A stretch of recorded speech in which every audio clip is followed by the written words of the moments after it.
Hello everyone, my name is Lucas, and I'm going to talk to you a little bit about a model called the Marui Big Bear. And it's a really neat model, and it's something I like a lot. And there's not many of them around, and they stopped making these. So these were popular back in the 80s. Really neat little trucks. This one's got a little damage, or I shouldn't say a little damage, quite a bit of damage right back here. And I had to get it all like hardened with some epoxy. Now the things that I used in order to get this to work was some JB Weld, and that's this stuff right here. And this is the hardener, and then this is the steel. You just mix those two together and you create a little bit of epoxy and concoction, and you apply it towards the broken area. Now what I'll do is, once I get that stirred up, I'll use this plastic bonding, and that I'll put it onto the broken part and keep the parts together as best as I can, and let that kind of create a nice foundation before, so I could apply the weld. And I'll do it from the top and the bottom, especially if it's a very bad break. This one was really bad, I guess, on the trek bed.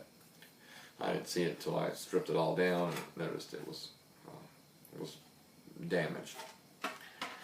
Now, something to know about these is, since a lot of people are starting to collect them, you'll start seeing them on eBay go for quite a bit of bucks.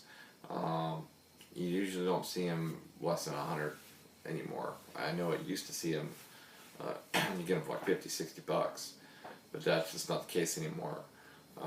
Just the body alone's going for that. So, and then you still got the tires, the driver, the roll bar, the chassis, and transmission. It just starts, accumulating.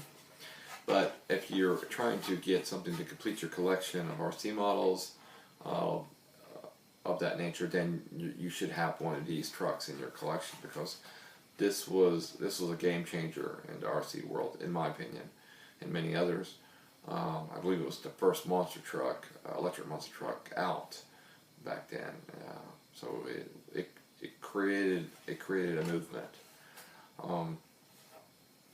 Now the thing about these is the tires, I think, seem to be a big issue, because they're usually dry rotted, and that sucks. So, but there's ways to fix that as well, and I use this rubber cement. It's for bicycle repair tires and stuff like that, so it works really well. Downfall to it is it's a slow cure, so that's the only downfall. But you can use like a crazy glue or something like that just to get you a quick harden, and you add this. Now I'll say you want to add this on the inside of the tire, so you don't see the any of this excess on the outside of the tire. And what I'll use for the outside of the tire is hang tight right here. It's called Flex Seal, and right here. This stuff you can pick up at any hardware store. It's not cheap. I think this was like $15, but it'll last a while. This will last me probably 6 months or so, and it works quick, so it's nice. And then obviously you want to use, even though I use like a plastic paint by Krylon Fusion, I still use a primer, and so I'll use this Valspar primer. Slow, I want to say it's more of a slower type curing primer. Probably shouldn't hold it no earlier than 30 minutes, an hour. The longer the better. I'll spray this after I do this body and get it all cured up and all that. Then I'll add the primer on it and let that sit for a day. So I won't touch it for a day. Unless somebody's saying, hey, can you repair my model and I need it done as soon as possible. Then okay. I do these models for others, and you know, people give me models, and I'll fix them up because I've been doing this since I was like 10, and I'm 41 now, so I do a model or two a month. Um, what else I was gonna say? Yeah, the Krylon paints work really well. I have good success with these, but I will only do a light coverage on the bottom of the body. And the reason why is I try not to put too much paint onto the body, because I feel like you don't want these things to be real heavy. They're kind of heavy already, and that's putting more stress on the tires. Like, I can't stress enough, the tires are a big deal for these things because they're always cracked or always warped in some way. I want to put more videos of this and before and after, so you get to see the completed project. They look really good when they're done up, and they're very collectible. So, if you have any questions or anything you'd like to ask me, feel free.